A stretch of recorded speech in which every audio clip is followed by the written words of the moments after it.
tête de Kylian Mbappé. Allez, Kylian.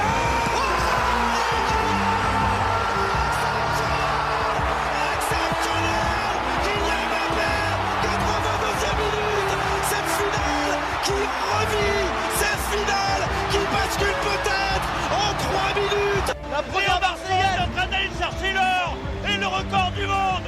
C'est la meilleure performance de tous les temps. Léon Marchand, impérial au pays du soleil levant. Léon Marchand explose le record du monde. Oh, bien joué. Allez, Damien. Le doublé. C'est hallucinant ce que nous vivons aujourd'hui à Twickenham.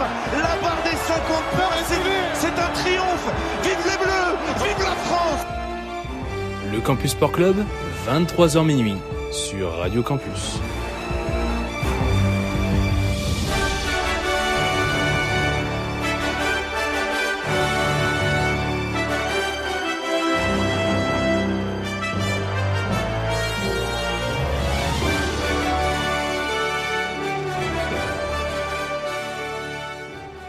Bonsoir à toutes, auditeurs, auditrices de Radio Campus Lille, j'espère que vous allez bien. C'est bon, je suis enfin bien installé derrière la console pour une nouvelle émission du Campus Sport Club. On avance déjà dans cette saison 3, pour ceux qui nous suivraient depuis peu ou depuis même les débuts. Saison 3, épisode 7 ce soir, très exactement. Une émission, bien évidemment, que je ne peux pas faire tout seul. Je déteste plus que tous les monologues. Donc avec moi, trois têtes qui font même leur début. Alors en direct, pas exactement. T'étais en direct la dernière fois, Marius, toi. Et que t'es venu ici, je veux dire. Ou c'était pas exactement en situation de direct. Alors là, avec le CSC, c'est la première. Oui, alors pour vous, je sais que c'est. Là, je viens de le dire. C'est pour vous, c'est la première ce Ouais. soir. Mais toi, en direct. Non, t'as déjà été là, ici, en direct. Ouais, j'ai déjà été avec le J. Ouais, ok. Ouais. J'avais un léger doute sur le côté direct. Comment tu vas, Marius? Super, en pleine forme, on sort de l'entraînement, on a hâte de faire la première. On sort de l'entraînement, ouais, c'est vrai. Marius, grand joueur de foot que vous pourrez peut-être croiser sur les pelouses du Nord-Pas-de-Calais. Avec toi, Marius, à ta gauche, je vais dans l'ordre. Maxime Paulin, comment tu vas? Ouais, ça va et toi? Je suis obligé de préciser ton nom parce qu'il y a déjà eu un Maxime dans ce début de saison. Donc Ouais, vous je allez sais, devoir. Il y aura une concurrence comme ça. Donc c'est à savoir. Il y a toujours ça, à savoir lequel des deux du même prénom est mon chouchou. Et pour l'instant, tu es deuxième. Et ça marche nickel. Et avec Top. toi, à ta gauche, le troisième et non des moindres, Gaëtan aussi. Comment tu vas, Gaëtan? Bah super bien, hâte de commencer et de parler sport. Et on est là pour ça, le Campus Sport Club, je rappelle, votre émission de Radio Campus Lille qui est 100% sport. Écoutez, ce soir, on est quand même sur des bases, somme toute, depuis le début de la saison, en tout cas, on ne change pas une bonne recette, puisqu'on attaquera dans un instant avec les résultats. Ensuite, une petite pause musicale et les news du CSC avec un petit débat tennistique. Ça va parler balle jaune, j'espère que vous avez 2-3 petits arguments. Si vous pouvez vous chamailler pour faire l'audimat, pour concurrencer Daniel Riolo, je ne sais pas du tout si... non, on verra. Et puis on finira l'émission, bien sûr, après un deuxième son. Et puis le moment nordiste, la nouvelle chronique de cette saison 3, qui sera comptée par Maxime, justement, qui était avec moi sur un match de handball ce week-end. Et les immanquables, Gaëtan, qui a fait sa petite liste des événements qu'il ne faudra pas louper, bien que dès demain, évidemment, il y aura des immanquables, comme le nom de la chronique. Est-ce que vous êtes prêts, messieurs? Oui. On est parti, c'est parti. Allez, on attaque. Alors, à fond les ballons, on monte en régime. D'abord, les résultats. Les scores, les performances, les héros et héroïnes du week-end, tous réunis dans les résultats du CSC. Et chose assez rare, puisque parfois on n'est jamais trop au courant, mais là au moins la semaine passée, j'avais pu annoncer que c'était Ligue des Champions ce soir. Avec ce Lens PSV autour de la table, je ne sais plus qui avait pu suivre cette rencontre ce soir. Maxime, je sais.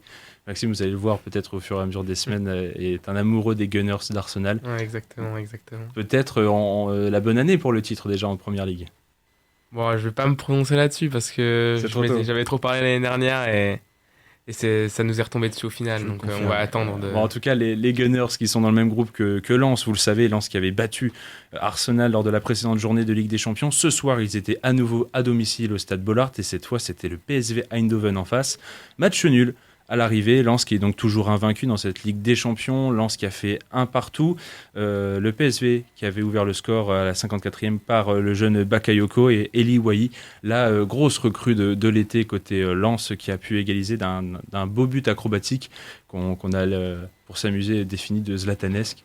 Bon, en tout cas, surtout, alors un nul, on pourrait dire c'est 2 points de perdus puisque Lens recevait ce match.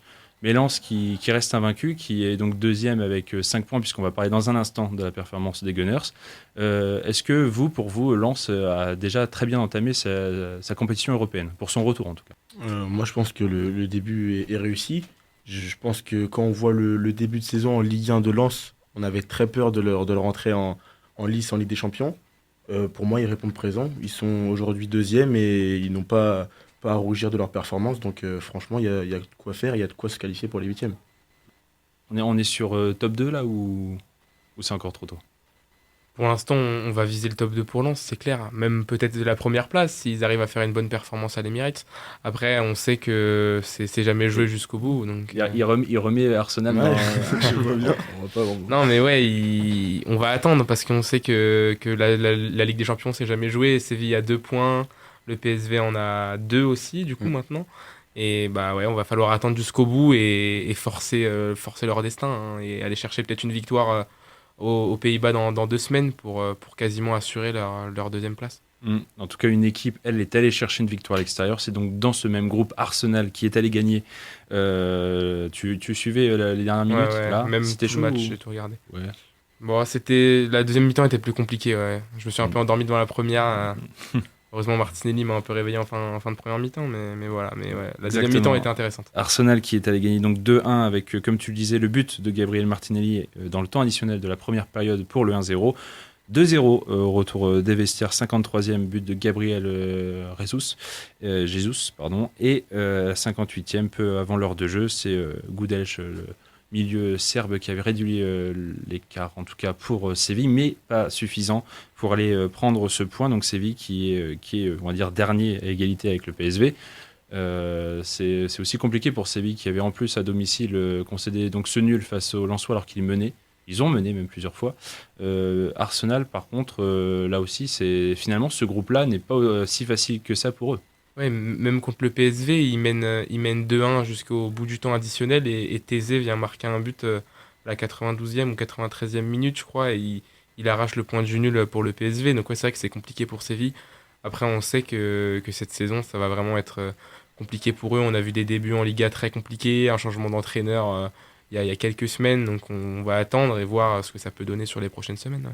Okay. Dans les autres résultats de cette première soirée de la semaine de Ligue des Champions, on reviendra à la fin de l'émission, donc du coup sur celle de demain. Mais le Real Madrid, lui, s'est imposé aussi 2-1 à l'extérieur avec des buts de Rodrigo et de l'inévitable Jude Bellingham. Décidément, lui s'est très très rapidement habitué à sa tunique merengue. Donc le Real qui a vu en revanche un peu après l'heure de jeu Diallo réduire le score, mais c'est quand même imposé. Donc pour l'instant, le Real Madrid qui fait un 3/3 dans cette phase allée de la phase de groupe de Ligue des Champions. Derrière eux, c'est le Napoli qui lui est allé gagner un petit but à 0 à l'extérieur face à l'Union Berlin. Ça aurait pu être aussi un match très serré et très chaud en but. On sait que l'Union Berlin, en tout cas à domicile, a des ressources. En tout cas, c'est Raspadori qui a offert la victoire à la 65e pour les Italiens. Et puis à noter, sinon, en tout début de soirée, à 18h45, il y avait 2 matchs qui s'étaient joués un peu en amont, des matchs de 21h. Le Bayern Munich qui est allé gagner 3-1 en terre turque à Galatasaray, avec des buts de Kingsley Coman. Ça fait aussi plaisir, puisque lui qui avait pu marquer avec les Bleus, on en avait parlé la semaine dernière dans le CSC, avec Hugo Marceau et Thomas Palmier qui étaient au stade aussi pour donner un retour là-dessus. Et lui, ça faisait longtemps qu'on attendait ça. En tout cas, il confirme aussi en club, titulaire et buteur dès la 8e minute. Et puis Harry Kane et Jamal Musiala et Jude Bellingham aussi au rendez-vous au niveau de la Ligue des Champions. Donc ça fait toujours plaisir. Et dans l'autre match de 18h45, pour finir, l'Inter qui a gagné à domicile tout simplement 2-1 face au Red Bull Salzbourg. Et là, en l'occurrence, c'est un ancien Marseille, c'est Alexis Sanchez qui a ouvert le score. Alexis Sanchez, que, s'il me semble, n'avait pas marqué depuis son retour à l'Inter. Vous pouvez me reprendre si je me trompe, mais... J'ai pas de but qui me vient en tête, je crois que c'est son premier but. Ouais. Premier en tout cas, et donc ouverture du score à 19e, et puis Çalhanoğlu a offert la victoire du 2-1 à la 64e, quelques minutes après l'égalisation des Autrichiens. Voilà pour ce qui était de ce condensé de cette soirée Ligue des Champions. Moi, je vais revenir un petit peu en amont aussi pour continuer un peu sur le foot, avec un peu Ligue 1 quand même. Lens qui jouait ce soir, qui avait fait match nul vendredi soir, peut-être que vous l'avez vu, au Havre, qui est passé proche de la victoire avec ce but refusé par la VAR à la 90e minute, même dans le temps additionnel par Sotoka pour un hors-jeu encore là de quelques centimètres. On pourrait en faire des heures de débat. Je ne sais pas si toi, Marius, toi qui en est peut-être aussi très, très à fond dans le foot comme ça, est-ce que ces nouvelles règles-là, vous aussi, dans le monde du foot, vous en parliez, vous vous dites... Moi, je suis encore au niveau amateur, donc il n'est pas question de VAR ou de litige aussi précis. J'ai pu voir le hors-jeu qui a été discuté vendredi soir, et c'est vrai que ça se joue à rien, franchement. Si j'avais été supporter lensois ce vendredi, j'aurais pu vraiment nourrir de regrets, puisque ça se joue vraiment à rien. Je crois que c'est même pas Sotoka qui est hors-jeu sur l'action. Et nous, à notre échelle, c'est bien plus flagrant, disons, nos erreurs d'arbitrage. Et sur les bancs de touche ou même autour du terrain, on entend souvent des petits cris, la mésentente de tout le public. Donc c'est ça qui est assez drôle. Parce que c'est le Toi, foot tu amateur, rages. quoi. Toi, tu rages, toi, non? Moi, je suis assez calme sur le terrain. Ah, ça va. Je suis assez calme, ça va. Ça dépend. On verra ça peut-être à l'avenir. L'autre équipe nordiste, puisque elle aussi jouera cette semaine, mais c'est Lille, elle qui a gagné ce week-end, victoire 1-0 à domicile dimanche. C'était face au Stade brestois. Un but de Youssouf Yazici dès la 6e minute sur une passe de Jonathan David. Et à noter la première titularisation dans ce match de Nabil Bentaleb, qui était masqué et qui, ça devait lui arriver, s'est pris un ballon dans le visage. Donc est sorti quand même pour limiter la casse, mais a priori a fait en tout cas une bonne première titularisation, un bon retour. Lui qui est originaire de la région lilloise, bien sûr, Nabil Bentaleb, qui est arrivé d'Angers. Et puis un petit mot quand même sur les autres gros. Alors je vais mettre des guillemets en disant gros, puisque j'ai quand même parlé Paris et Marseille, qui pour l'instant ne jouent pas les premières places, mais qui sont derrière à l'affût. L'OM s'est incliné 1-0 à Nice à cause d'un but d'Evan Guessant du Niçois à la 79e minute. Une nouvelle défaite donc pour Gennaro Gattuso qui a repris l'équipe depuis quelques semaines. Le PSG, lui, a gagné quelques heures auparavant, c'était donc samedi, devant son public et face à Strasbourg, un 3-0 avec une ouverture du score de Kylian Mbappé. Et Kylian Mbappé qui s'est mué en passeur pour Carlos Soler qui s'est mué en passeur pour Fabian Ruiz pour ce 3-0. Et on va quand même faire une petite touche avec ces gros guillemets pour finir aussi sur la page Ligue 1 avec cet Olympique Lyonnais qui est bien petit en ce début de saison. On est loin du grand Olympique Lyonnais d'il y a peu. Lyon qui était en match de clôture, qui accueillait à domicile Clermont et qui s'est incliné 2-1 face aux Clermontois, avec une ouverture de score à la 10e de Mohamed Chan, suivi du 2-0 de Johan Magnin à la 35e et une réduction du score même sur un contre son camp. Donc même là, la force offensive de Lyon est complètement muette, puisque ce n'est même pas eux qui marquent vraiment dans le texte, dans la ligne. Gaëtan, par exemple, ce Lyon-là, tu penses vraiment que là, maintenant qu'ils sont 18e, c'est vraiment danger Ligue 2 ou ils ont encore assez de journées devant eux et de marge pour éviter ça? Je dirais que c'est un grand club, donc il y a toujours de quoi se rattraper, mais je pense que ce qui est le plus inquiétant à Lyon en ce moment, c'est récemment là, avec les problèmes internes. Et je pense que c'est ce qui peut plonger le club dans une crise assez inquiétante. C'est vrai que là, c'est assez inquiétant de voir Lyon à la 18e place avec seulement 3 points et derrière Clermont qui se place à la 17e position avec 5 points. Clermont est repassé devant.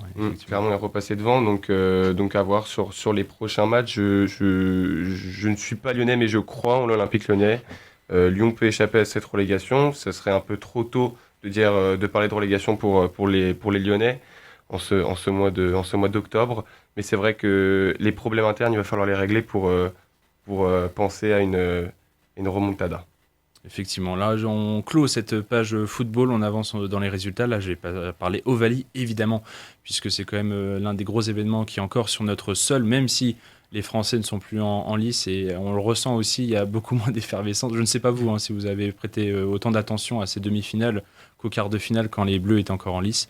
En tout cas, les demi-finales de la Coupe du Monde de rugby 2023 se sont quand même bien jouées ce week-end, vendredi et samedi. Avec vendredi d'abord les Néo-Zélandais qui ont roulé sur les braves, tout de même argentins, mais ont longtemps porté 44-6 pour s'offrir une nouvelle finale donc, de Coupe du Monde. Et le lendemain, le vrai choc, si on peut dire, a pu avoir lieu entre Anglais et Sud-Africains, les Springboks. Après avoir éliminé les Bleus, donc ont réédité contre le 15 de la Rose avec une victoire encore pour un petit point. Victoire 16-15 avec cette pénalité à la 78e d'André Pollard. Là aussi, qui aurait aimé être à la place d'André Pollard à un moment pareil?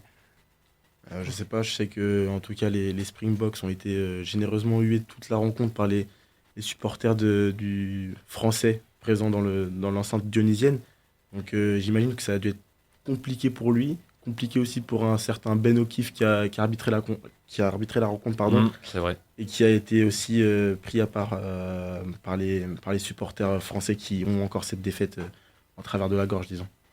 Ça, donc une finale qui se dessine en tout cas entre deux des meilleures nations quand même qu'on attendait déjà bien en amont, même si nos meilleures nations européennes que sont l'Irlande et la France bien sûr, elles sont sorties donc en quart de finale à cause, on va dire en quelque sorte, de ce tirage aussi assez douteux dont on a déjà parlé dans les semaines précédentes et dont on reparlera en tout cas quand on fera un petit bilan de cette Coupe du Monde dans le CSC. Je vous invite à nous écouter dans les semaines qui suivent. Un dernier aussi petit mot de rugby quand même, parce qu'il y a le W15. Je sais pas exactement comment vous le dites vous, s'il faut le dire un peu à l'anglaise, mais moi je joue à W et le 15 derrière, donc je vais appeler ça le W15. Ok, ne m'en voulez pas trop. Une autre compétition en cours, cette fois c'est le 15 de France féminin, donc qui est en lice dans cette compétition-là entre 6 équipes avec l'Angleterre, le Canada, le Pays de Galles, l'Australie et la Nouvelle-Zélande. Et en parlant de la Nouvelle-Zélande, là les Bleus ont gagné leur premier match face aux Néo-Zélandaises à Wellington.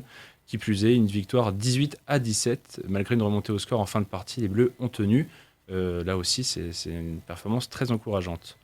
On va basculer en sport mécanique maintenant, avec bien sûr les compétitions reines, la MotoGP et la Formule 1. MotoGP d'abord, puisqu'on est un peu cocorico ici, et c'était la première victoire en carrière pour le Français Johann Zarco samedi. Je me suis pas levé assez tôt pour la regarder, très sincèrement. Mais on m'aurait dit à l'avance, j'aurais tout fait pour l'avoir, mais j'étais pas au courant. Donc effectivement que c'était compliqué. Première victoire du Français en carrière en MotoGP pour son 120e Grand Prix, disputé samedi exceptionnellement en plus, alors qu'on sait cette saison il y a à chaque fois une course sprint et une course la course Grand Prix, et là cette fois c'est la course du Grand Prix qui se disputait donc le samedi. Le pilote Pramac de 33 ans avait jusque-là fait 19 podiums, donc là c'est son 20e depuis ses débuts en MotoGP en 2017, et il a fini donc 5e le dimanche, le lendemain, pour la course sprint. En Formule 1, on passe à la voiture, donc avec le Grand Prix d'Austin aux États-Unis. Comme trop souvent, on va dire cette saison, Max Verstappen a remporté la course dimanche soir, son 15e de l'année, record égalé déjà de 2022, alors qu'il reste quelques petits Grands Prix à grappiller. Son 50e déjà en carrière à tout juste 26 ans. Initialement 2e et 6e, Lewis Hamilton et Charles Leclerc ont été disqualifiés d'ailleurs après la course pour un fond plat non conforme. Alors Charles Leclerc s'est un peu insurgé de demander pourquoi, comme par hasard, c'était leur voiture. A priori, c'est les voitures de Max Verstappen, premier, et Lando Norris, troisième sur la course, ont été aussi testées. Donc en tout cas, les deux fonds plats des pilotes Mercedes et Ferrari respectivement n'ont pas pu passer les tests. Gasly, du coup, Pierre Gasly, qui était dans les points, lui termine 6e finalement de cette course et grappille quelques points, tandis qu'Esteban Ocon, lui, avait dû abandonner au 6e tour, donc absolument en dehors des radars. Et un petit mot pour finir, tennis, avant de passer à une petite pause musicale, parce que comme ça j'arrêterai de parler, puisque ça sera aussi l'objet du débat de tout à l'heure, mais deux finales ont eu lieu ce week-end avec deux Français compris dedans. La première, c'est la finale de Stockholm en Suède, avec le 12e titre en carrière à 37 ans pour Gaël Monfils, qui retrouve peu à peu son grand niveau. Victoire 2-1, 4-6, 7-6, 6-3 face au Russe Pavel Kotov, qui lui permet d'être le plus vieux vainqueur français d'un tournoi ATP dans l'Air Open. À mon avis, il fallait remonter à bien avant l'Air Open pour avoir des vainqueurs français de 37 ans. Et beaucoup plus proche de chez nous, en tout cas en Belgique, à Anvers, c'est son cadet Arthur Fils, qui n'est pas son fils, qui aurait pu faire aussi bien en finale du tournoi donc belge face au Kazakh Alexander Bublik, mais le Français de 19 ans s'est incliné 2-0, 6-4, 6-4 et n'aura pas eu donc son deuxième titre en carrière ATP. Voilà. Un petit point, une petite chose que vous retenez, vous, avant de passer à la musique, là, de ces résultats du week-end. Peut-être même un résultat que j'aurais pas évoqué. Mais... Je pense que perf. Tu as tout dit. Moi, je pense que C'est gentil, Gaëtan.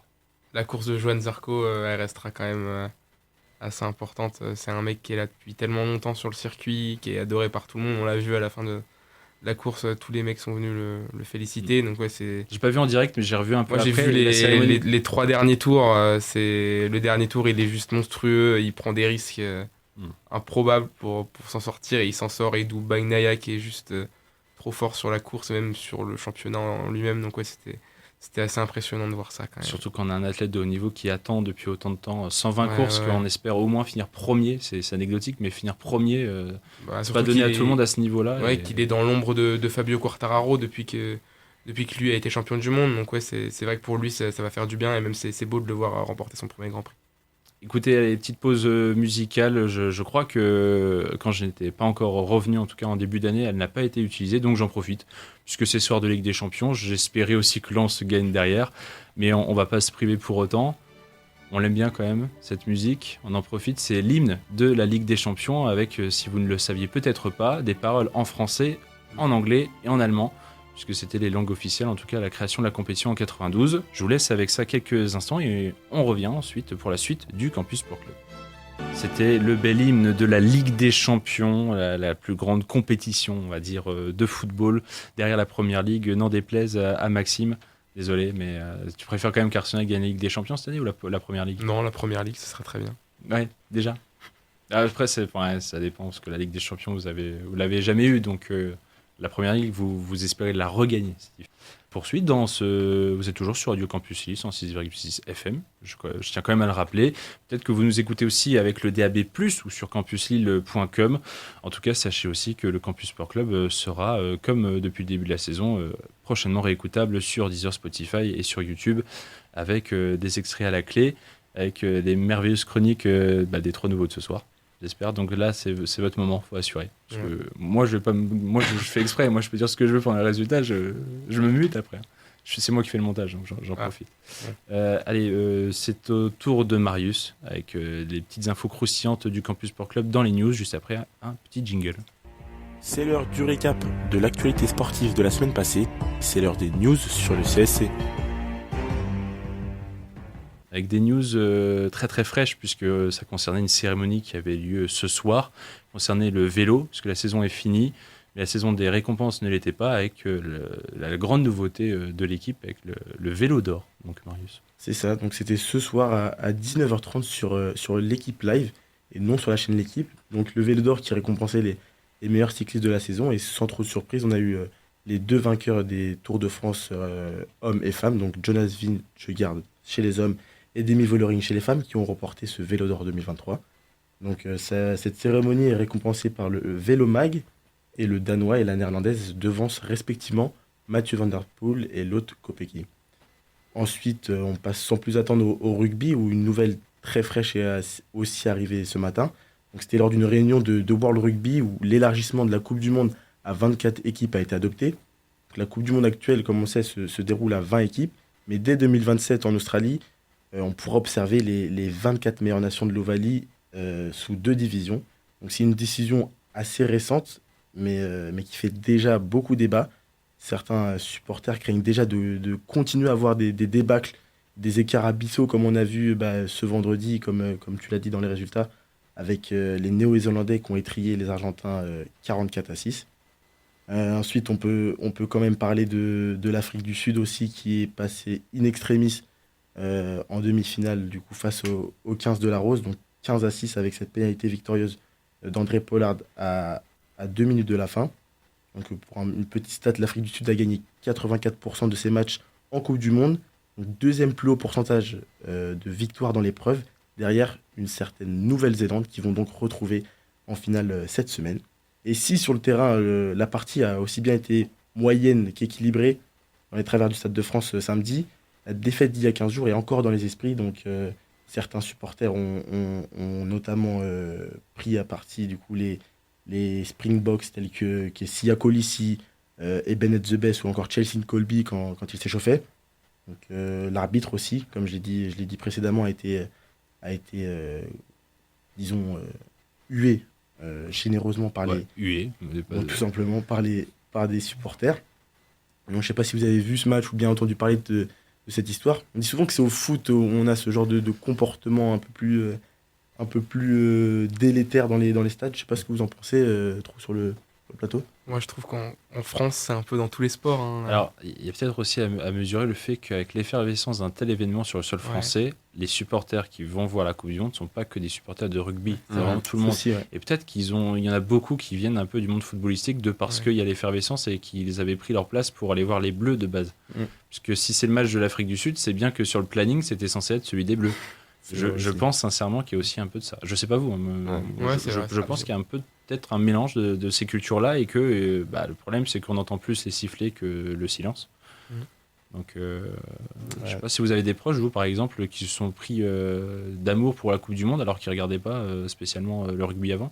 Non, ma famille a toujours été rugby, mais ce que je voulais ajouter, c'est peut-être en complément à Maxime, c'est que les Français, on a toujours été mauvais joueurs dans pas mal de sports, surtout dans les conditions dont le match France-Afrique du Sud s'est terminé. On va pas refaire le match, on va pas revenir sur le match, on va pas revenir sur les décisions, même s'il y a eu des situations litigieuses qui ont été d'ailleurs soulignées après par la fédération officielle. Bah écoutez, toujours garder un respect sur Ben O'Keefe, qui a dû donc se soumettre à un Stade de France qui le huait sur toutes les décisions, en fait, sur toutes les pénalités sifflées. En plus, c'était pas un match facile à arbitrer, parce que c'était un match rythmé avec une pluie anglaise abominable, donc il y avait un nombre de passes imprécises, donc des pénalités, beaucoup de situations litigieuses, apparemment masquées par la pluie, donc c'est vrai que là, le contexte du match n'aidait pas. Et puis en plus de ça, Ben O'Keefe qui n'a pas été aidé par les supporters français, parce qu'en majorité des supporters français. C'est un comportement qu'on n'aime pas voir dans le rugby, surtout qu'en plus le rugby c'est censé être un sport fair play, un fair play, voilà. L'esprit rugby ça a toujours été un esprit que moi j'ai toujours défendu en fait, et c'est aussi pour ça que je suis de plus en plus de rugby que de foot, mais c'est vrai que quand on voit ça on est un peu déçu. Puis on a encore plus du mal à s'imaginer si Ben O'Keefe, de là où il est sur le terrain, a du mal avec les conditions météo, comment les 80 000 vont aussi mieux juger. Exactement. Voilà, c'était un peu le point, évidemment. Et puis cette Coupe du Monde qui va passer à 24, on aura aussi l'occasion de pas mal revenir là-dessus. Je propose que même on consacrera un débat prochain là-dessus dans le CSC, comme ça on prendra bien le temps d'épiloguer là-dessus. Donc je te laisse continuer, Marius. Ouais, pas de souci. Je vous propose qu'on parte un peu sur le ballon rond. C'était le retour de la Ligue 1 ce week-end. Donc la Ligue 1 a repris ses droits, mais à la place d'aller voir le haut de tableau où se chamaillent Paris et les autres, on va descendre et constater que l'Olympique Lyonnais réalise le pire démarrage de son histoire. 3 points en 9 matchs.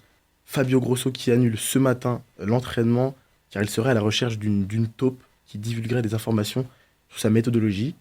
Donc la dernière victoire de l'Olympique Lyonnais remonte à, accrochez-vous bien, le 14 juillet 2023, donc en amical, et c'était seulement une victoire 2-1. On sait l'été a été assez mouvementé à l'OL entre l'arrivée d'un nouveau propriétaire, donc John Textor, le coach Fabio Grosso, l'Italien, qui est déjà sur la sellette.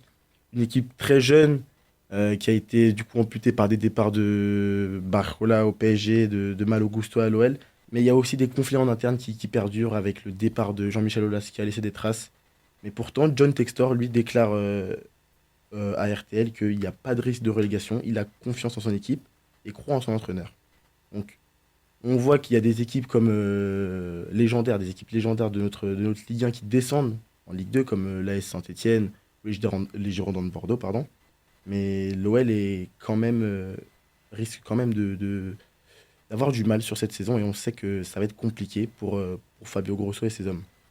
Donc toujours sur le ballon rond, on va faire une transition avec la semaine de trêve qui vient d'écouler, en parlant d'Antoine Griezmann qui a signé un nouveau record. C'est celui des matchs au cours desquels il a inscrit tous les buts de la rencontre. Il égale en la matière un certain Hugo Sanchez qui était à 23 matchs et devance un peu plus un certain Lionel Messi qui a 19 matchs en ayant inscrit tous les buts. Alors oui, son triplé contre le Celta Vigo est un peu chanceux. On a un but sur penalty, un centre qui finit dans les filets. Mais la performance est bien là et on sait que le Mâconnais sera très difficile à bouger.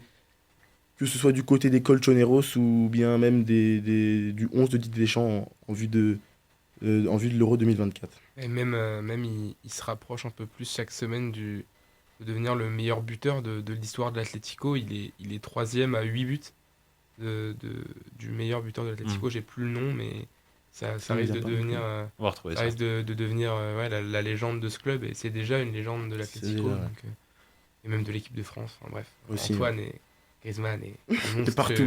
Et partout, voilà. Non, Et il puis réalise surtout de très avec bons un 81e match consécutif aussi en bleu. Enfin, Ouais.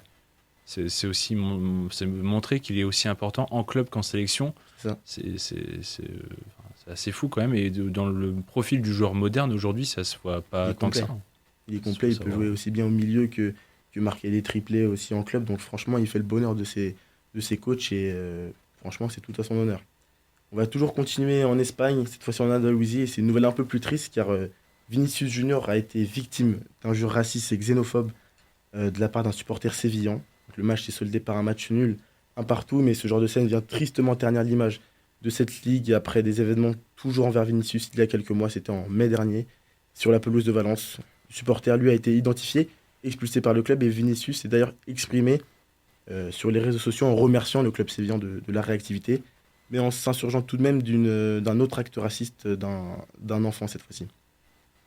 On fait une transition avec la MMA où l'UFC 294 s'est déroulé à l'Etihad Arena d'Abu Dhabi, donc aux Émirats Arabes Unis, et où les discours des vainqueurs des deux main events ont fait jaser sur la toile.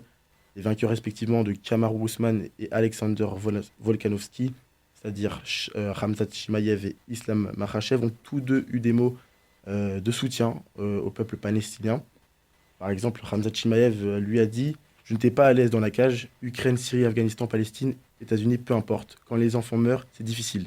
Si Dieu le veut, nous serons les meilleurs dans ce monde, je l'espère. Musulmans, chrétiens, juifs, peu importe. Restons unis, s'il vous plaît. » Donc voilà, le combattant avait l'air très emprunté après son combat.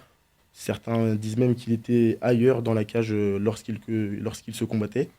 Donc on voit une fois de plus que derrière des visages de guerriers se cachent se cachent tout de même des hommes, même si le visage de Khamzat Chimaev, je sais pas si tu l'as vu dans la cage, faisait un peu peur.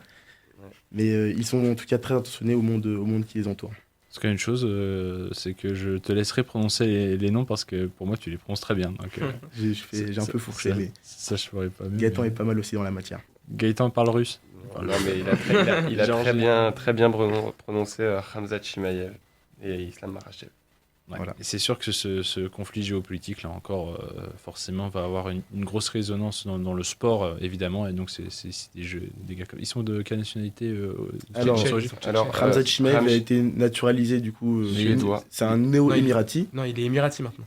Oui, Néo-émirati, mais qui a été longtemps en Suède et du coup a Ouais, obtenu la nationalité suédoise. exactement. Son pays d'accueil était Suède et puis ensuite il Et était pour ce qui est de Makhachev, c'est du coup un russe, mais Daghestan. daguestanais.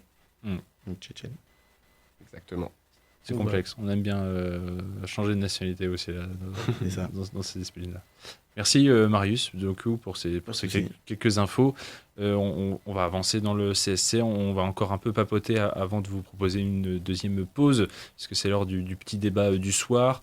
J'ai proposé à l'équipe en tout cas quelques débats et celui-là est ressorti. C'est un débat sur le tennis, la petite balle jaune, avec, je vous l'avais introduit à la toute fin des résultats, les performances ce week-end de Gaël Monfils et d'Arthur Fils, qui n'ont aucun lien de parenté. De toute façon, même pas le nom de famille, mais c'est pas loin. En tout cas, le Gaël Monfils, lui, a 37 ans, qui vient de gagner son 12e titre ATP et pour sa 34e finale en carrière. Arthur Fils, lui, qui a atteint sa 2e finale en carrière à Anvers, après sa première à Lyon, qu'il avait décroché, qu'il avait gagné ce tournoi à Lyon. Donc lui, à 19 ans, est déjà détenteur d'un tournoi, tout simplement. Pardon. Et la petite question, c'était de savoir, est-ce que ça n'allait pas être finalement les deux Français, hein, pas Français-Françaises, bien Français, on va rester sur les hommes ce soir, les plus attendus en 2024 avec des grosses échéances, puisque avec une émergence pareille, et puis Arthur Fils qui avait peut-être eu un peu cette rage-là de ne pas pouvoir passer un premier tour de Roland-Garros, aura hâte de revenir Porte d'Auteuil dans un an. Gaël Monfils, lui, à 37 ans, qui approche plus que jamais de la fin, avec, on en parlera peut-être juste après, déjà du départ en retraite de quelques-uns de ses coéquipiers, toujours des 4 mousquetaires, qui ne sont plus 4 du tout. Et puis, bien sûr, cette échéance avec les Jeux Olympiques de Paris, ce rêve de pouvoir y participer, qui se passeront du coup à Paris, Porte d'Auteuil à nouveau, et en tout cas devant une liesse de Français et dans l'effervescence des Jeux Olympiques. Alors messieurs, est-ce qu'il y en a déjà qui sont pour le oui? Est-ce que ça sera les Français qui seront les plus attendus en 2024? Alors Gaëtan fait un peu la moue, donc déjà Gaëtan non, mais il part ici à la gauche. C'est oui, mais moi aussi. Ouais, toi c'est oui. Oui, mais... Moi, c'est oui, mais pareil. Ok, on va commencer par Gaëtan comme ça. Je dirais que peut-être en mise en contexte, on sait tous ici, on est tous d'accord pour dire que le tennis français, il est en stand-by. Et il est en stand-by, il a un peu du mal, il va mal. Et donc, il a besoin justement de cet élan. Et peut-être que ces Jeux Olympiques à la maison, peut-être l'événement justement qui peut redonner un élan à ce tennis français. Vous savez, c'est un événement qui transcende, qui motive. Et quand on pense à Gaël Monfils, on sait que c'est le Français qui est dans ses meilleures années. Un joueur qui a d'ailleurs... tu l'as dit, Adrien, qui a renoué avec la victoire ce week-end à Stockholm. Et donc, une victoire qui lui a permis justement de rejoindre le top 100. Mais on le sait, c'est un joueur fragile et c'est un aspect qui fait pencher la balance de l'autre côté. Est-ce qu'on peut compter sur lui pour les Jeux Olympiques? Est-ce qu'il va participer déjà aux Jeux Olympiques? C'est une question qu'on peut se poser déjà. Mon côté supporter lève le drapeau français et supporte mon fils et espère que ce dernier va performer aux Jeux Olympiques. Mais mon côté pragmatique reste à l'affût et attend patiemment le déroulement de cette saison qui va être déterminante pour mon fils et pour Arthur Fils, dont on parlera juste après. À noter que Roland-Garros en 2024 sera la dernière compétition avant les Jeux Olympiques et la dernière compétition avant la date limite pour les phases de qualification. Donc on peut aussi se poser cette question. C'est pas le moment pour que Gaël Monfils ait un pépin physique. On sait qu'il en a eu énormément dans sa carrière. Il a un physique qui lui joue beaucoup de tours. Donc à voir. Mais j'espère que ça sera pas le cas. Ok, alors Marius, vas-y. Toi, oui, mais t'as dit. Oui, mais je voulais juste revenir sur un aspect que tu as mis en avant où tu disais que le tennis français allait mal. Il faut quand même pointer qu'en 2023, c'est 5 titres des Français, donc ils réalisent leur saison la plus prolifique depuis 2019. Donc 5 titres sur le circuit ATP. Tu prends pas en compte le circuit Challenger où il y a eu une trentaine de titres français cette saison. Mais en tout cas, oui, sur le circuit ATP, tu as Gasquet à Auckland, Manarino à Astana et Newport, et mon fils et fils à Lyon et Stockholm et Lyon. Donc sur ces différents tennisman, tu en as certes 3 qui sont assez vieux, donc Manarino, mon fils et Gasquet. Tu as Louis Fils qui est tout seul du coup un peu à porter le drapeau des plus jeunes de l'avenir avec Van Haché. Ouais. Avec Van Haché, oui. Il y en a d'autres Humbert aussi. Ouais. Humbert qui est pas aussi jeune qu'eux, mais il y a d'autres très jeunes. C'est la génération 2004, Van Haché fils. Et il y a aussi Giovanni Mpetshi-Péricard qui a fait quart de finale à Anvers, qui perd contre Bublik en 3-7 en quart de finale. Il y a aussi Arthur Cazot qui est au-delà de la 100e place mondiale, mais qui est très intéressant, qui a fait une victoire en Challenger et 2 finales de Challenger, qui a fait des bonnes choses. Il était wildcard à Roland-Garros. Et plus récemment, on a eu Hugo Humbert qui a fait un super master de Shanghai, où il se fait sortir par Roublev, qui était juste injouable sur la semaine. Mais ouais, pour moi, le tennis français, pardon, elle est mal. Le football, il l'a changé. Ouais, Il a bien fait. Le tennis français allait mal il y a 2-3 ans. Mais là, je pense qu'on voit le bout du tunnel. Et honnêtement, avoir 3 Français dans le top 40 aujourd'hui, on m'aurait dit ça il y a 3 ans. Déjà, je me serais demandé qui seraient ces 3-là. On m'aurait dit Adrian Manarino, meilleur joueur français actuellement. J'aurais aussi j'aurais dit qu'est-ce qui s'est passé, il y a eu un problème. Mais honnêtement, pour moi, le football, le tennis français, pardon, va beaucoup mieux et je suis content justement, et ça promet pour les années à venir, même si pour le moment sur les grands chelems ça se concrétise pas, pardon. Mais je pense qu'on a un bel avenir devant nous et que les jeunes Français peuvent nous faire rêver. Mais c'est surtout cette sensation que Arthur Fils, en tout cas lui, émerge pleinement cette saison sur le circuit ATP, en tout cas puisqu'il l'a quand même démontré en junior. On parle quand même du finaliste aussi de Roland Garros Junior 2021 avec ces demi-finales à 4 Français. Tu le parlais de Mpetshi Perricard qui était là. Lucas Van Haché qui était finaliste et qui lui a remporté face à Arthur Fils cette finale-là. Mais on est déjà heureux de voir que même des joueurs comme ça qui font parler d'eux aussi jeunes ont confirmé une fois arrivés sur le circuit pro. En tout cas, cette saison, c'était vraiment une saison de découverte pour eux. Ouais. Mais Arthur Fils, on a l'impression quand même qu'il a les cannes pour titiller des joueurs très bien classés. De se battre, surtout dans des matchs comme ça en 5-7, comme on l'a vu enfin, c'est pas donné à tout le monde aussi de faire des matchs de 5-7 à un niveau aussi rigoureux. En tout cas, lui, il l'a montré pendant ces grands chelem-là avec un peu cette rage d'avoir croisé le chemin de Davidovich Fokina, l'espagnol, et comme pour Van Haché. Par contre, aussi interrogation pour Gaël Monfils, tout simplement, au vu de sa situation personnelle. Donc, tu le disais, Gaëtan, les blessures. C'est sûr que les pépins sont pas loin. Il a quand même 37 ans. Il y a quand même 20 ans de professionnalisme dans les jambes et ça pèse. Il y a eu cette coupure aussi Covid, tout ça, qui a entraîné déjà de 1 sa chute au classement, de 2 aussi peut-être une méforme physique qui est encore plus dure à encaisser puisqu'il faut enchaîner dans ce sport-là. Et puis papa depuis 1 an, là, il le disait pour son 12e titre, sa fille qui était à 12 mois, donc qui était née en octobre dernier.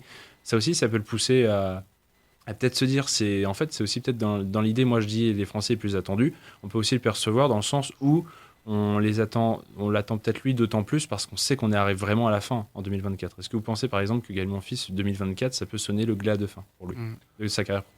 Bah, comme je l'ai dit, les Jeux Olympiques, je pense que c'est vraiment une compétition que tous les sportifs veulent toucher, surtout en plus là dans ce contexte-là où les Jeux Olympiques sont en France, à la maison. Je pense que pour tous les sportifs, et là en l'occurrence pour tous les tennismen français, c'est une aubaine. Je veux dire, il y a rien de mieux. Le fait de jouer devant son public, un événement aussi historique. Donc, ça serait limite symbolique pour Gaël Monfils de tirer sa révérence sur cette si belle compétition. Et pourquoi pas tirer sa révérence avec un titre olympique, qui sait? Ce serait magique. Même on l'a vu sur la terre battue, en tout cas, lui, c'est déjà une surface qui lui correspond bien. Port d'Auteuil, c'est le chouchou du public. Enfin, on l'a vu au premier tour de Roland Garros. Cette année, c'était quand même assez monstrueux ce qu'il a pu faire. Et ça promet, honnêtement. Et s'il y avait une retraite juste après ces JO, je pense que ça pourrait être le bon moment. Et il partira en légende du tennis français. Dans tous les cas. Même si c'était sur une défaite, c'est quand même, on va retenir quelque chose de beau. Ouais, exactement. Moi, je pense que de toute façon, ça viendra soit après Paris 2024, soit il s'arrêtera sur Roland Garros de 2025. De 2025 ou Paris Rolex, là où il a fait ses premières finales de Masters 1000 en fin d'année. C'est pas impossible. Pas impossible. C'est en tout cas, on l'espère pas, s'il est contraint par les blessures de ne pas pouvoir jouer pleinement Roland Garros ou les JO qui s'enchaînent, comme tu disais Gaëtan, c'est sûr que peut-être que dans son optique, il dira c'est la fin d'année que je viserai. Peut-être une nouvelle participation en Coupe Davis pour faire. Il n'aura pas des adieux aussi émouvants que Roger Federer, bien sûr. Et puis un dernier mot là-dessus, avant de devoir quand même avancer dans le CSC, donc devoir mettre fin à cette parenthèse tennistique. Mais Gaël Monfils, je le disais, c'est l'un de ces 4 mousquetaires qui, depuis 20 ans, nous faisait rêver. Tu parlais de Richard Gasquet, qui lui aussi peut être tout aussi attendu sur ce genre de compétition, et peut-être lui un peu plus à Roland quand même. Peut-être moins que les jeux. Alors ça se joue aussi entre les deux. Peut-être qu'il n'y aura qu'un ticket pour l'un ou pour l'autre. Donc ça aussi à voir ça. En tout cas, Gilles Simon, lui, qui est un des autres 4 mousquetaires, a pris sa retraite l'an dernier au Paris Rolex Master. Alors qu'à l'inverse, Joe et Fritz Tsonga avaient décidé de s'arrêter à Roland Garros. Donc là aussi, peut-être que Gasquet et Monfils, ils sont peut-être sur cette dernière ou avant-dernière année. Ils vont peut-être avoir cette logique-là de le faire aussi pas en même temps ou c'est à voir. Moi, je me dis des fois peut-être que amis depuis si longtemps, peut-être qu'ils sont aussi dans le dialogue ou alors s'inscrire en double pour une. Parce qu'on en parle beaucoup du tableau simple, mais un tableau double au JO là, vous voyez pas. Ça pourrait être pas mal. Une petite paire française dans l'euphorie qui va chercher une médaille de bronze ou même un double mixte. Je sais pas, un Monfils Cornet par exemple, ça pourrait être. Ah, c'est vrai que Cornet être pas mal. On a dit qu'on parlait que des hommes, mais c'est vrai que dans l'optique des Jeux Olympiques, il y a aussi cette possibilité. Double mixte. Et pour revenir sur le Paris Rolex Masters dont tu parlais à l'instant, donc c'est dans une semaine à Bercy, et il y a eu 2 petites infos qui sont tombées aujourd'hui. Concernant Arthur Fils, il a reçu l'officialisation qui serait dans le tableau final du Paris Rolex Masters après le forfait du Canadien Denis Shapovalov, et il se présentera avec une toute nouvelle équipe puisqu'il annonçait hier soir son départ de la fédération française et et le début de sa nouvelle collaboration avec son nouveau coach et ancienne légende du tennis français, Sébastien Grosjean. Qui était le capitaine de l'équipe de France, du coup, qui doit partir de son poste. Voilà. Donc là aussi, nous, en vue de la Coupe Davis en 2024, aussi avec ces échéances-là, on va voir un peu comment ça se mélange tout ça. Mais s'il arrive à grandir encore plus vite avec Sébastien Grosjean, on lui souhaite, en tout cas, ça peut vraiment valoir le coup et le spectacle aussi qu'on espère de lui. Allez, petite pause musicale avant de faire ce rush final du CSC, les 10 dernières minutes qui approchent. Là, il est 23h47.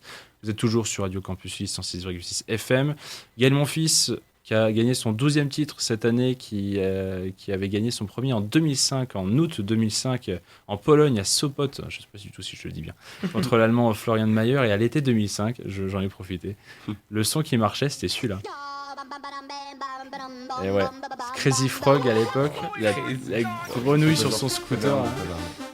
On s'écoute ça pendant quelques minutes et puis on arrive pour la fin du CSC avec le moment nordiste, présenté par Maxime et les immanquables de Gaëtan. Le phénomène français de l'été 2005, c'était lui, c'était Crazy Frog. J'espère que ça a ravivé des bons comme des moins bons souvenirs. Ici, on évalue à combien cette performance musicale légendaire ? Un léger 6 sur 10. Ah, il est gentil. Il est au-dessus de la moyenne. 3 encore. J'aurais pas dit, moi. Donc, écoutez, on continue dans le Campus Sport Club. On arrive à la fin. Je vais me presser exprès pour vous laisser un peu de temps. Maxime, t'es prêt ou pas ? Je suis prêt. Oui. Tu l'as toujours été de toute façon. Petit jingle avec le moment nordiste. Et on t'écoute juste après. Début compliqué en National 1, le handball club de Villeneuve d'Ascq recevait ce samedi soir. Analyse du match et réaction, c'est tout de suite dans le moment nordiste. Moment nordiste donc qui va être axé sur le handball club de Villeneuve d'Ascq, équipe de National 1 masculine qui pour l'instant a un début de saison un peu périlleux.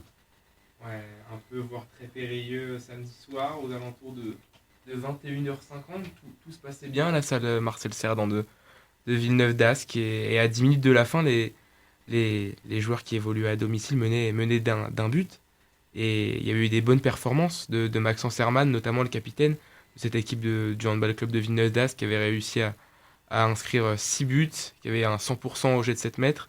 Et un très bon match aussi de la recrue Jean Dupont, l'arrière qui est arrivé cet été, qui a marqué 4 buts et qui a offert 4 passes décisives. Mais voilà, à 10 minutes de la fin du match, les joueurs villeneuvois, ils se sont complètement sabordés. Ils ont poussé sur des actions individuelles, ils se sont précipités. On a eu beaucoup de fautes offensives dans ces 10 dernières minutes.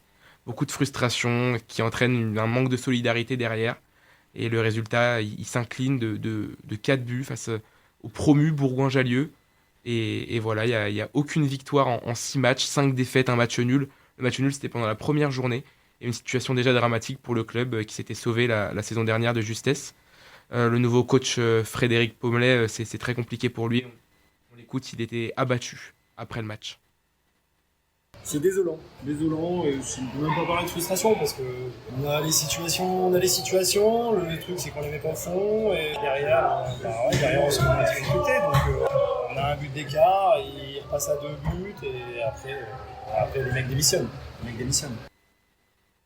Donc voilà, ces joueurs ont totalement craqué face à la puissance des Isérois et notamment du pivot Isérois Léo Fauvet, buteur à 9 fois samedi soir. Donc voilà, donc que faire donc pour relancer cette machine ? C'est bien la question qu'on se pose parce que les inquiétudes, elles sont là. Ils sont 13e de leur poule, donc dernier, avec 7 points. Le LMHBCV voit ses concurrents s'éloigner. Le premier non relégable, qui est 10e, c'est Thionville, qui pointe à 12 points. Et les équipes entre eux et Thionville font des bons résultats, à l'image de Chambéry, la réserve de Chambéry, qui était classée 12e avant cette 7e journée, qui s'est imposée à domicile face au leader Belfortin. 37-33, ce même Belfort qui avait battu les Villeneuvois la semaine passée d'un petit but. Du côté des joueurs, on croit au fait, côté Villeneuvois, qu'il ne suffit que d'une victoire pour que la saison soit lancée. Et on sent aussi que les matchs se jouent à des détails, clairement. Et c'est ce que nous explique le capitaine et meilleur joueur villeneuvois samedi soir, Maxence Hermann, juste après la fin du match. Mais moi, le point positif que j'en retire, malgré le fait qu'on s'effondre un peu et qu'on soit bien bas dans le trou, c'est qu'aujourd'hui, on arrive à accrocher des matchs et à les perdre sur des détails. Et moi, je suis convaincu que si on continue à travailler, si on continue à tirer tous dans le même sens, à un moment, ces détails ils tourneront en notre faveur. La question, c'est est-ce qu'on arrivera à le faire suffisamment tôt pour être encore en vie dans le championnat. Ça, c'est autre chose. Mais au moins, aujourd'hui, ça se joue à des détails. Donc voilà, les matchs peuvent bien se jouer sur des petits détails et il faut faire repartir la machine. Alors moi, j'avais une question pour vous, notamment pour toi, Adrien, qui était venu avec moi au match samedi soir. Est-ce que tu sens que ces Nordistes, que ces Villeneuvois, ils peuvent relancer la machine et repartir vers une nouvelle belle saison en National 1? Moi, je trouve en tout cas qu'ils ont l'effectif au niveau de la National 1. Il y a eu un gros bouleversement à l'intersaison, et tu le sais aussi bien que moi, donc avec beaucoup de nouveaux joueurs, des joueurs qui n'étaient pas forcément aussi tous de niveau National 1 au moment d'arriver, mais qui ont certainement le potentiel pour grandir, et des jeunes joueurs qui plus est. Alors c'est toujours compliqué de se dire on va pouvoir construire un effectif bien plus rodé d'ici 2-3 ans, qui va gagner en maturité, en niveau, sauf que là le problème c'est que si tu attends 2-3 ans mais que tu es descendu de deux divisions, c'est toujours compliqué. Donc évidemment qu'on espère surtout des résultats au plus vite pour Villeneuve, mais qui pour moi a les armes en tout cas pour le faire. Des résultats peut-être lors du prochain match ce week-end, un déplacement à Rouen qui est en milieu de tableau, ça va être assez compliqué, et le week-end d'après on aura une trêve d'une semaine, et la prochaine réception ce sera Torcy, un des gros morceaux de cette poule de National 1. C'est tout pour cette petite partie sur le handball club de Villeneuve d'Ascq et pour ce moment nordiste. Merci Maxime. Et ouais, on va faire exprès, on va essayer d'accélérer, d'aller au plus vite, puisqu'il y a un sport qu'on aimerait quand même, on aimerait finir par ce sport en tout cas avec Gaëtan. Gaëtan, c'est ton heure, voilà, c'est tes dernières minutes, c'est pour toi avec ce petit jingle pour les immanquables du CSC. Coupe d'Europe, Coupe du monde de rugby et boxe, c'est maintenant dans les immanquables du CSC. Alors on a commencé par la Ligue des Champions, il faut encore une fois parler Ligue des Champions, surtout pour demain soir. Et oui, avec le Paris Saint-Germain qui affronte le Milan AC au Parc des Princes ce mercredi 25 octobre à 21h sur Canal+ Sport. En Ligue des Champions, le club de la capitale doit absolument remettre la machine en route après leur lourde défaite face aux Magpies 4-1 lors de la deuxième journée. Zoom sur nos équipes françaises en Ligue Europa pour la troisième journée, Liverpool-Toulouse, une confrontation très attendue par la région sud-ouest. Un match pour la première place du groupe E à Anfield. Chauvin ou pas, soyez au rendez-vous ce jeudi 26 octobre à 21h sur RMC Sport. Même jour, même heure, même chaîne, Panathinaikos-Rennes. Les Bretons en tête d'une deuxième victoire dans la compétition se rendent à Athènes face au premier de la poule. Décidément, France-Grèce est une histoire d'amour. Marseille-Athènes ce jeudi 26 octobre. Le club phocéen devra faire face à des Athéniens en pleine confiance après une victoire capitale en championnat. Un match à retrouver sur W9 à 18h45. Encore côté football, mais cette fois-ci en terre anglaise avec l'affiche du week-end, derby mancunien Manchester United, Manchester City. Victoire essentielle pour les hommes de Guardiola pour se décrocher des Gunners d'Arteta. United City, 10e journée du championnat anglais, dimanche 29 octobre à 16h30 sur Canal+ Sport.